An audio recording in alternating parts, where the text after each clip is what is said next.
जम्मू कश्मीर के जितने भी वासी हैं उन सबको सिर्फ और सिर्फ तारीख पे तारीख और तारीख पे तारीख और तारीख पे तारीख मिल रही है। 5 अगस्त 2019 के बाद ये अटकलें लगाई जा रही थी कि जम्मू कश्मीर के अंदर जो है अब जब भी चुनाव होंगे तो जम्मू कश्मीर के अंदर एक स्ट्रांग विल वाली जो है वो सरकार जो है जम्मू कश्मीर के लोगों को मिलेगी। हाल ही में हालांकि 5 अगस्त 2019 के बाद यहाँ पर जब एलजी मनोज सिन्हा का कार्यकाल शुरू हुआ उस वक्त से ही ये लग रहा था कि खुद राजनीति से आते हैं और एक पॉलिटिकल लीडर हैं और जम्मू कश्मीर से तो नहीं है लेकिन लोगों के बीच जाकर जो है जनता की दर्द को दुख को समझते हैं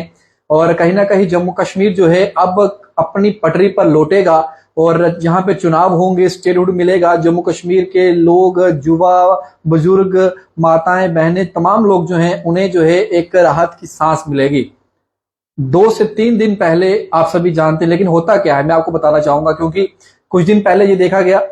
कि जब भी जम्मू कश्मीर की पॉलिटिकल पार्टीज जो है वो मूड में आती हैं और हलचल तेज होती है, इलेक्शन कमीशन ऑफ इंडिया जो है या फिर जो स्टेट इलेक्शन कमीशन की जो बॉडी यहाँ पर है वो जैसे ही हिंट देती है पॉलिटिकल पार्टीज तेज हो जाती हैं और कोई और नहीं, भाजपा के ही लोग जो है वो सभाएं करते हैं, जन संबोधन शुरू कर देते हैं और खुशी से ये कहते हैं कि हम तैयार हैं, हम तैयार हैं। और यहाँ से जब अमित शाह जी बुलाते हैं उन्हें और वहां पर भी विश्वास जीतने में कामयाब रहते हैं और कहते हैं कि बिल्कुल हमारी ग्राउंड जो है उस पर पकड़ काफी तेज और चुनाव हो जाए हम तैयार हैं, लेकिन एलजी मनोज सिन्हा जीत गए। मैं ये क्यों कह रहा हूं, इसके पीछे का लॉजिक बताता हूं।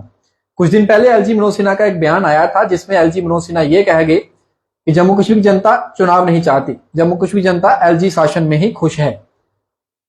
और उसके बाद हुआ क्या, उसके बाद ये हुआ कि यहां पर चुनाव ड्यू हैं। अभी आप सभी जानते हैं अर्बन लोकल बॉडीज के हों चाहे पंचायती चुनाव हो वो ड्यू हैं और कभी भी वो चुनाव हो सकते थे। लेकिन जब अमित शाह जी देश के गृह मंत्री, Bharatiya Janata party national president JP Nadda, उन्होंने जब बैठक बुलाई, अमित शाह जी के गृह पर यह बैठक थी जिसमें रविंदर रैना, विनोद गुप्ता जी, एमपी जुगल किशोर शर्मा जी, देवेंद्र सिंह राणा जी, डीके मनियाल जी, तमाम वो लोग, सुनील शर्मा जी, सत शर्मा जी, ये तमाम लोग जो हैं डेलीगेशन जो है वहां पे मिलने पहुंचा अमित शाह जी के घर पे। ये बैठक जब हुई तो ये लोग सोच रहे थे, जम्मू कश्मीर की जनता भी सोच रही थी कि शायद एक गुड न्यूज आएगी और चुनावों की घंटी जो है वो बज जाएगी और जैसे ही बिगुल बजेगा तो तमाम पॉलिटिकल पार्टीज जो हैं वो प्रचार करेंगी और हमें कहीं ना कहीं जो है वो चुनाव जम्मू कश्मीर के अंदर होंगे। लेकिन हुआ क्या, जैसे ये लोग वहां पे विश्वास मत में लेके वापिस आते हैं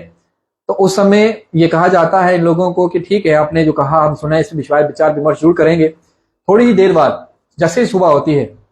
तुरंत जो है पासा पलट जाता है। जो एलजी मनोज सिन्हा ने कहा वही स्टेटमेंट वहां से आ जाती है, लेकिन स्टेटमेंट में सिर्फ फर्क ये था कि एलजी मनोज सिन्हा ने यह कहा था कि जम्मू कश्मीर जनता नहीं चाहती और गृह मंत्रालय की तरफ से यह कहा गया कि सिक्योरिटी जो है, सिक्योरिटी कंसर्न्स जो है अभी भी हैं जम्मू कश्मीर के अंदर, जिसकी वजह से चुनाव जम्मू कश्मीर के अंदर नहीं हो सकते। तो सवाल यह है G20 की बैठक जम्मू कश्मीर के अंदर हो सकती है, भाजपा के नेताओं की रैलीज जो हैं वो जम्मू कश्मीर के अंदर हो सकती हैं, लेकिन चुनाव नहीं हो सकते, सिक्योरिटी कंसर्न का हवाला दिया जाता है।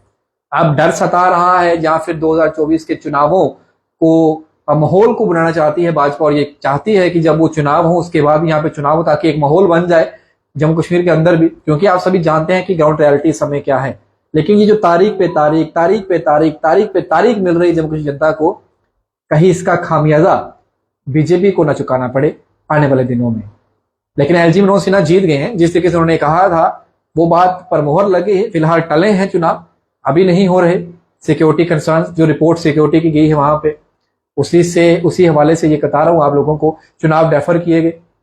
अभी फिलहाल चुनाव नहीं होंगे। स्थिति अनुकूल होगी, परिस्थितियां जो हैं वो अनुकूल होंगी चुनाव के, तभी जम्मू कश्मीर के अंदर चुनाव होंगे। लेकिन एलजी मनोज सिन्हा ने जो बयान दिया था चाहे इनडायरेक्टली ही सही, इंप्लीमेंट तो वही हुआ है और यही लग रहा है कि भाजपा नेताओं की ना सुनकर देश के गृह मंत्री ने एक बार फिर से एलजी मनोज सिन्हा की बात सुन ली। आपको क्या लगता है अपनी कमेंट सेक्शन में जरूर रखिएगा, वीडियो को जितना हो सके उतना शेयर जरूर करिएगा। ये एक इंफॉर्मेशन थी जो आप लोगों को देना चाहता था, क्योंकि ये बयान जब आया उसके बाद बैठक हुई, बैठक के बाद जो रिजल्ट निकला कहीं ना कहीं इसमें जो पलड़ा हावी रहा वो रहा एलजी मनोज सिन्हा जी का। भाजपा नेताओं का दबदबा नहीं है, यही नजर आया इस बैठक में भी, क्योंकि इतने नेता जब विश्वास मत में नहीं ले सके गृह मंत्री को और ये कहा गया वहां से, क्योंकि हालांकि वहां से तो डेफर का इस वजह से रिजल्ट आया क्योंकि ये कहा गया कि यहाँ पे सिक्योरिटी जो है कंसर्न्स हैं अभी, इस वजह से सिक्योरिटी जो है यहाँ पे जो है सुनिश्चित नहीं की जा सकती। चुनावों का माहौल अभी नहीं, चुनाव इस स्थिति में नहीं हो सकते। लेकिन सवाल तो यही है ना कि G20 की बैठक आपने आरामदायक माहौल में करवा ली, यहाँ पे देश के गृह मंत्री का दौरा हो गया, उन्होंने जो है संबोधन कर दिया, भारत छोड़ो यात्रा यहाँ पे हो गई, राहुल गांधी जी कश्मीर भ्रमण करके चले गए वापिस, लेकिन चुनाव नहीं हो सकते। ये काफी गौर फरमाने वाली बात है। जनता को क्या लगता है? जितने भी लोग मुझे ये सुन रहे हैं, आप लोग अपनी राय जरूर रखिएगा कमेंट सेक्शन में, वीडियो को जैसा शेयर करिएगा। बाकी बड़ी तो अपडेट्स के अपना न्यूज़ 19 के साथ मुझे दीजिए इजाजत। जय हिंद।